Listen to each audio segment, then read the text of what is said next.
ಬರವಣಿಗೆ ಎನ್ನುವುದು ಮನುಷ್ಯನ ಅಂತರಂಗದ ಕನ್ನಡಿ ಎಂಬ ಮಾತಿದೆ.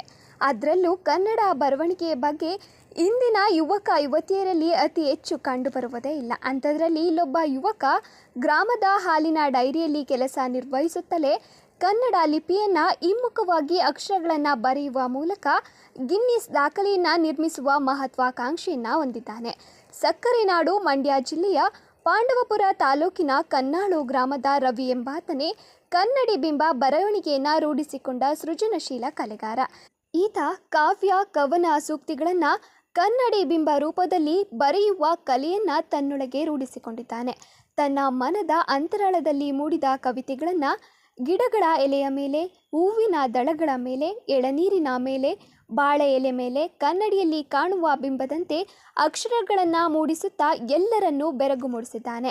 ಈತ ಸರಾಗವಾಗಿ ಕನ್ನಡ ಅಕ್ಷರಗಳನ್ನು ತಪ್ಪಿಲ್ಲದೆ ಕನ್ನಡಿ ಬಿಂಬಾಕ್ಷರಗಳನ್ನು ಬರೆಯುವುದನ್ನು ಕಂಡು ಕೆಲವರು ಆಶ್ಚರ್ಯಚಕಿತರಾಗಿದ್ದಾರೆ.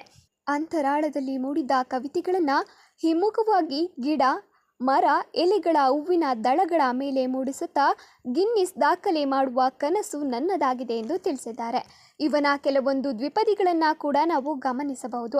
ಕನ್ನಡಿ ಬಿಂಬ ರೂಪ ಬರಹದ ಮೂಲಕ ಗಿನ್ನಿಸ್ ದಾಖಲೆ ಸಾಧಿಸಬೇಕು ಎಂಬಿರುವ ಈ ಹುಡುಗನ ಮಹತ್ವಾಕಾಂಕ್ಷೆಗೆ ಪ್ರೋತ್ಸಾಹ ಸಿಕ್ಕರೆ ಸಕ್ಕರೆ ನಾಡು ಮಂಡ್ಯ ಜಿಲ್ಲೆಯಲ್ಲಿ ಒಬ್ಬ ಅಪರೂಪದ ಕಲಾವಿದ ಸೃಷ್ಟಿಯಾಗುವುದರಲ್ಲಿ ಯಾವುದೇ ಅನುಮಾನವಿಲ್ಲ.